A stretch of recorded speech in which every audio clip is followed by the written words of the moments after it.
This is Dr. Jay Patel, today talking on aortic rupture, which is one of the 22 don't miss diagnoses in medical student radiology. Aortic injury is basically also known as acute traumatic aortic injury, or ATAI to our surgical colleagues, and it is a devastating injury.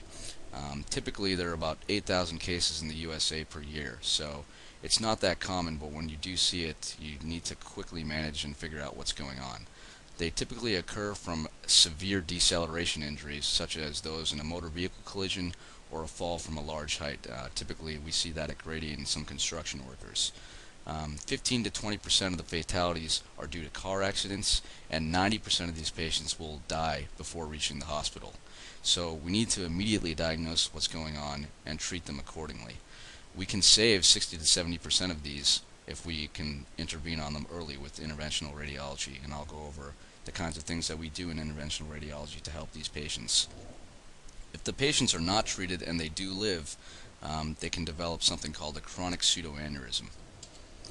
So the thing that you should get out of this lecture regarding acute traumatic aortic injury is kind of getting an understanding of where these things happen.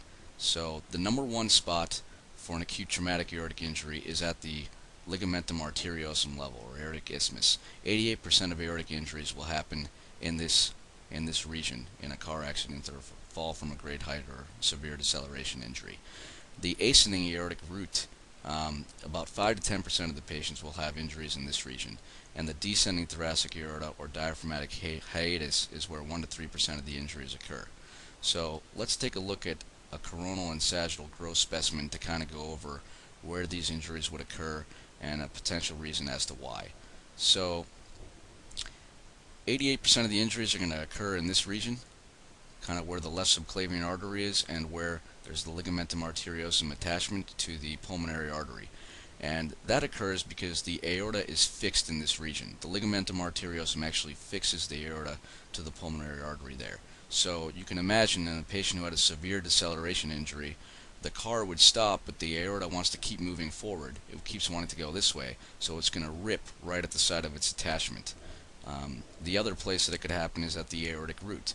This is where the aorta is actually most fixed, because here's the heart, and the aorta is coming right off of it. So the patient keeps moving, and he stops in a car accident. The aorta, which is a mobile structure, wants to move forward, but it's fixed at the root, so potentially the root will just rip right off.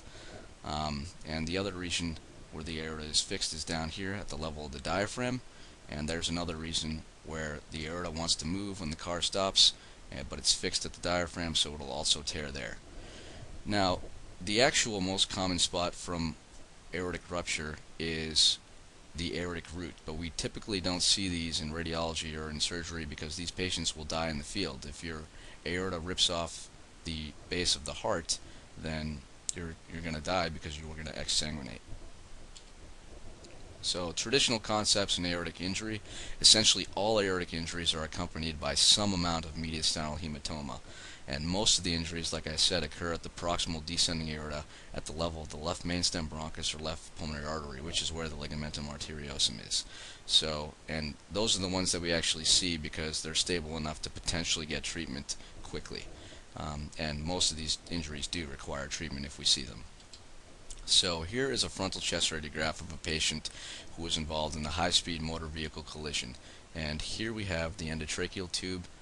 It terminates a little bit high, but the main problem here is there's widening of the mediastinum. Normally, here's the trachea right here going to the right main bronchus, and here's the left main bronchus. And there's a lot of what looks like opacified white just stuff in the mediastinum.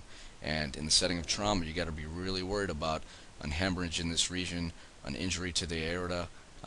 Other things that could cause this appearance are potentially a fracture to the sternum or venous bleeding, and we got to evaluate that further with CT with contrast to make sure that the aorta is at least intact. So here's the CT scan for the same patient, and here we have the ascending aorta. This is contrast material within the superior vena cava. Here is an NG tube within the esophagus. Here is the right main bronchus, and here is the left main bronchus, and here is part of the pulmonary artery. Now, normally you should just see fat in the mediastinum, a small amount of fat, and there should not be really much surrounding the aorta at all.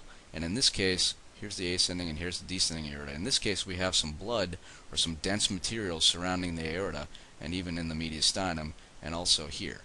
And that's consistent with mediastinal hematoma.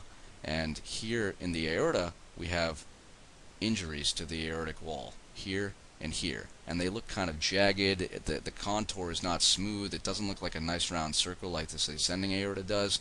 So this is consistent in the setting of acute deceleration injury with acute traumatic aortic injury, or ATAI. And if you were astute, you would also notice that there is an effusion back here in the pleural space that looks pretty dense. So there's also hemothorax going on in this patient. So these are the sites of the aortic injury, or partially transection, or just call it acute traumatic aortic injury when you see contour abnormality like this in the setting of trauma. Here is a frontal radiograph in a patient who has had trauma, and even if you didn't have any history, you know they've had trauma because they're sitting on the trauma board. This is the telltale sign. And here's the endotracheal tube, which appropriately terminates above the level of the carina, which is about here. And here is an NG tube coursing down this way. So now notice this patient is positioned midline. Here's the spinous processes, and we're basically looking straight at the patient, and it appears to me as if the trachea is deviated a little bit to the right side. See how the spinous processes are here? Trachea is a little bit to the right side, and this NG tube is also a little bit to the right side. And we have widening of the mediastinum. You cannot make out a normal aortic knob or aortic contour. The shadow is disrupted, so we have to at least assume in this trauma patient that he needs to get a CT scan to make sure his aorta is okay. Here is another sign of devastating possible injury in this patient, and this is called left apical pleural capping, which is basically when blood dissects into the pleural space above the lung. We can't see the left main bronchus too well. It's probably in here. It's probably pushed down a little bit because of blood in the mediastinum. So we'll go over these signs on chest radiography of potential devastating injuries in the mediastinum into vascular structures. Here is axial CT with contrast and a sagittal candy cane view of the aorta. And here we have the arch here, and we have a contour abnormality here, here, and a line going right through the aorta, right here at the level that we expect the ligamentum arteriosum to attach. Now, normally when you look at the aorta on a CT scan, everything is smooth. Everything looks smooth like a nice pipe should, like the aorta should. But in this case, we have jagged line here, jagged line here, jagged line here, and dense material within the mediastinum. The trachea and the esophagus are deviated toward the right side, so we have mediastinal hematoma and acute traumatic aortic injury.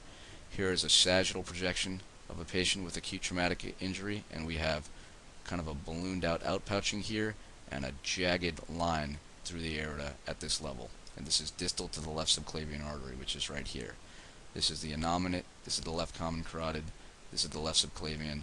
Distal to it we have intimal and adventitial and probably even medial injury here, and an outpouching of the aorta here.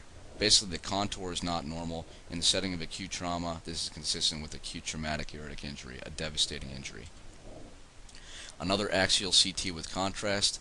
Here is the ascending aorta, and here is some dense material surrounding the ascending aorta, consistent with periaortic blood.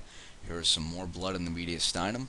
So normally this should be just full of fat, density, kind of dark material, and not thickened and irregular appearing like all this junk is in the mediastinum, which is blood. And then the esophagus is deviated a little bit to the right. Normally it should be sitting right around here, but the NG tube shows you that it's deviated a little bit to the right.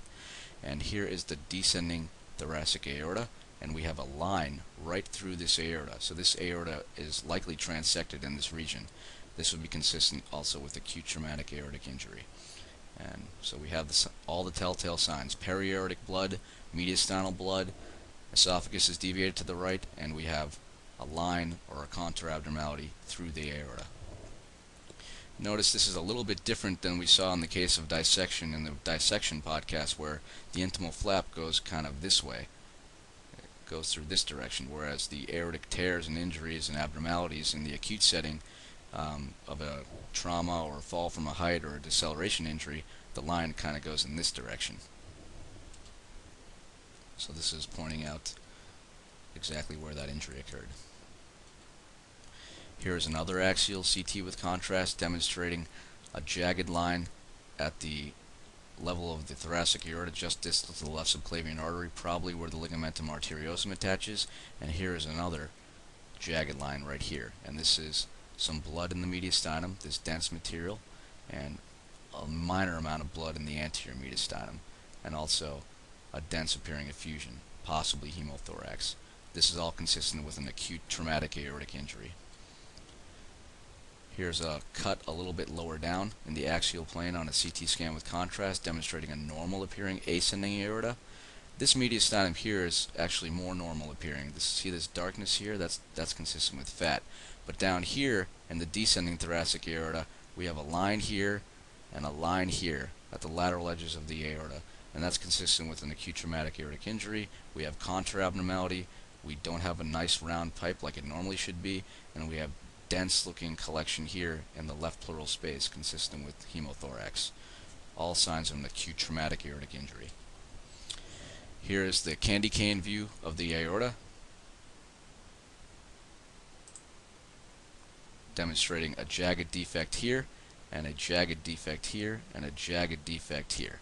So this is where the left subclavian artery came off, and this is a contour abnormality, this is a contour abnormality, this is a contour abnormality, and the aorta looks a little bit ballooned out here as well, and that's consistent with acute traumatic aortic injury. This is a sagittal projection, candy cane view. So imaging findings that we had described in the prior few images that we just saw, the general X-ray features that you'll see in acute traumatic aortic injury are mediastinal widening. The NG tube or ET tube will be deviated to the right side. You will not be able to make out the aortic shadow or aortic arch well at all, and there may be enlargement of the aortic shadow, and you may see left apical pleural capping, which is basically blood dissecting in the pleural space.